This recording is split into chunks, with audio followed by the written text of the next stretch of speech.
Olá pessoal, meu nome é Paulo Silvestre, sou consultor de mídia, cultura e transformação digital e essa é mais uma pílula de cultura digital para começarmos bem a semana.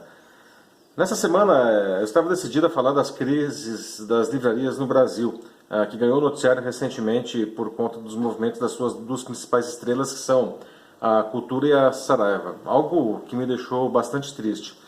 Na verdade, eu vou falar disso sim, só que daqui a pouco. Decidi começar a nossa conversa dessa vez de um jeito diferente.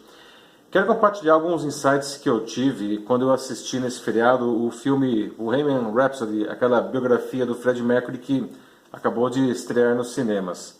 Bom, para quem é um fã do Queen como eu, aquele filme é um presente, ainda que não se aprofunde nos detalhes da história, mas porque não dá, ele retratou muitas passagens importantes.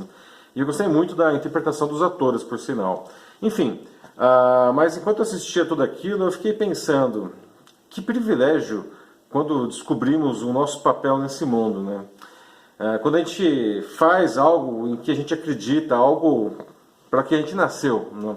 Mais que isso, que privilégio quando tudo isso ainda pode, de alguma forma, tocar a vida das pessoas. Quando a gente pode, ainda que circunstancialmente, melhorar a vida de alguém. Como o Freddie Mercury foi mais ou menos assim, né? Claro que aquele lá é um caso totalmente fora da curva, totalmente fora da curva, não? Mas, de verdade, ele era uma pessoa aparentemente comum que poderia ter dado errado na vida, né? Mas não deu, e por alguns motivos, tá? E isso que eu queria conversar com vocês aqui nesse começo desse nosso vídeo. O primeiro foi ele acreditar que ele poderia ser mais, não? Ele não sabia exatamente quanto mais, entretanto... ele certamente era mais que o que tinha, né? E que não era muita coisa, de passagem, né?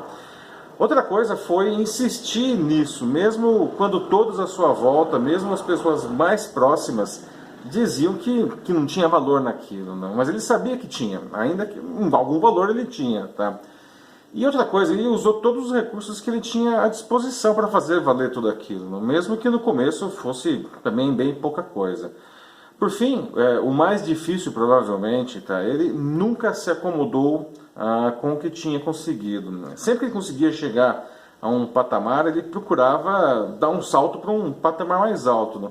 De novo, mesmo que todos à sua volta dissessem que o que ele já tinha atingido já era bom o suficiente, né? Mesmo que dissesse que o próximo passo almejado dele era impossível, ou era errado, ou simplesmente era ruim. Ele sempre foi fiel aos seus princípios, não? E ele sempre foi fiel ao seu público. E guardem esse conceito aí, porque ele é muito importante e a gente vai retomar isso daqui a pouco, tá? Bom, ele foi fiel no público no sentido de sempre querer oferecer para eles algo ainda mais sensacional. Simplesmente porque ele sentia que era o que deveria ser feito, tá? E é duro fazer isso, tá? É duro. Quantas pessoas com tanto potencial deram errado? Porque tem sempre alguém para dizer não, né? Dizer não é fácil. Por isso é muito comum, infelizmente, a gente se desviar de algo que lá dentro nós sabemos ser o certo. Né? Deixa eu perguntar uma coisa para você. O que você está fazendo da sua vida agora? Né? De alguma maneira você ajuda outras pessoas, nem que seja compartilhando um pouco do que você sabe? Né? Não precisa ser uma estrela de primeira grandeza do rock para saber isso. Não precisa encontrar uma banda que está precisando de um vocalista. Né? Aqui mesmo na rede, tá? O LinkedIn, por exemplo, é incrível. Né? E acredite, você vai encontrar muita gente que vai aprender com você e que vai ensinar você. Né? E vocês vão poder fazer trocas incríveis a partir disso, tanto na esfera pessoal quanto profissional. Mas que seja algo... Tem que ser alguma coisa que você acredite do fundo do seu coração. Tá? Me lembro de uma coisa nessa hora. Lá em 2005, o Steve Jobs fez um memorável discurso como paraninfo da turma de Stanford na época. Não sei se vocês viram isso daí. Em determinado momento, ele diz alguma coisa como... sei lá, eu me olho todos os dias no espelho, toda manhã, e me pergunto, se hoje fosse o meu último dia, eu gostaria de fazer o que eu vou fazer hoje? E se eu responder não por muitos dias seguidos, eu sei que eu preciso mudar alguma coisa. Né? Quando eu vi aquelas palavras, elas tiveram um impacto muito grande em mim. Né? Porque o propósito sempre foi algo essencial na minha carreira. Né? Mas aquele discurso, e não só aquele pedacinho, me fez pensar muito. Tá? Por mais que seja de trabalho, o que eu faço, eu sinto isso. Tá? Eu preciso melhorar a vida das pessoas. Isso é algo meu. né? Mas você pode fazer isso também, né? E você vai ganhar muito se fizer. Eu quero que você perceba isso. Por isso eu escolhi essa vida de consultor, essa vida de professor, de palestrante.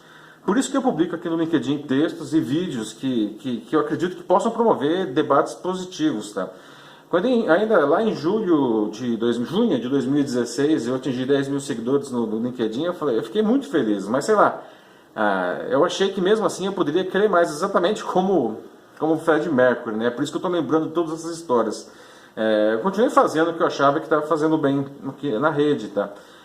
E no mesmo dia, olha só que coincidência, no mesmo dia que eu assisti o filme aqui no LinkedIn, eu atingi 700 mil seguidores, tá? Hoje eu sou o terceiro brasileiro em seguidores na rede. Isso me deixa muito feliz, claro, mas como eu costumo dizer, o número por si só, isso não significa nada, tá? Mas ele representa que de algum jeito eu estou atingindo esse meu propósito enfim, ajudar as pessoas, né?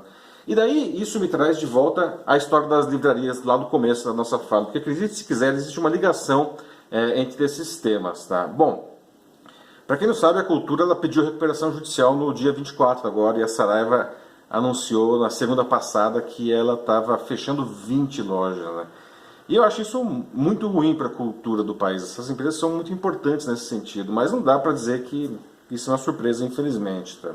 Claro que existe um pesado componente dessa crise terrível que assola o país há tantos anos, nessa situação agora da cultura e da Saraiva. Mas isso é só um dos componentes, tá? Há sérios problemas de gestão ali para início de conversa, né? Mas há algo que eu considero ainda mais grave, que aliás eu discuti essa semana com alunos meus, tanto da PUC quanto da Metodista. E isso é o afastamento dessas empresas com o que o seu público deseja, né? É verdade que no acumulado do ano esse mercado cresceu mais de 9% em faturamento, mas isso daí é só a recuperação de perdas sucessivas nos últimos anos, tá? Lembra que eu falei agora há pouco lá que o Fred Mercury buscava sempre entregar o que o seu público desejava e sempre surpreender positivamente? Pois é, as livrarias fazem o contrário disso, olha só, né? As pessoas querem ler sim e elas pagam por isso sim, tá? Desde que isso esteja de acordo com o que elas buscam, tá? E isso inclui cada vez mais leitura em dispositivos digitais e uma experiência bacana no e-commerce, tá? E condições comerciais favoráveis. Sabe quem oferece isso melhor do que ninguém? A Amazon, né? Justamente a Amazon é aquela que é chamada de bicho-papão por muita gente, que é chamada de capitalista selvagem e outras coisas mais, tá? E que está atuando com uma força crescente aqui no Brasil. Mas essa empresa, a Amazon, ela tem um foco incrível na experiência do consumidor. Ela atende justamente o que as pessoas almejam, né? E qual que é a resposta das livrarias para isso? Querem emplacar um projeto de lei que impede que qualquer varejista dê um desconto maior que 10% em qualquer livro no primeiro ano do seu lançamento. Ou seja, diminui-se a concorrência às custas do consumidor. O objetivo pode parecer nobre a princípio, para proteger os pequenos das grandes livrarias que compram livros com descontos enormes das editoras. Para as bolas, né? Corrigir essa distorção, para a gente conversa. As editoras deveriam vender as obras para todas as livrarias com o mesmo preço. Isso sim seria uma prática saudável, correta, tá? E não penalizar o público pela sua ineficiência, né? Isso é o que eu sempre falo, a gente tem que identificar as necessidades do nosso público e atuar aí, tá? E não esperar que as pessoas se modifiquem para nos atender, né? Isso nunca vai acontecer. Ainda mais em tempos de consumidores com superpoderes garantidos pelos meios digitais, tá? Em resumo, o que eu quero dizer aqui hoje é o seguinte: a gente tem que ser mais como o Queen, mais como o Fred Mercury e menos como as livrarias. Aliás, eu vou falar mais detalhadamente desse caso das livrarias em um artigo depois, beleza? E se você quiser falar sobre temas como esse, de cultura e transformação digital para a sua carreira, ou na sua empresa ou instituição, é só me chamar. É sempre muito legal conversar com vocês sobre esses temas. Bom, pessoal, é isso aí. Eu sou Paulo Silvestre, consultor de mídia, cultura e transformação digital. Um fraternal abraço. Tchau.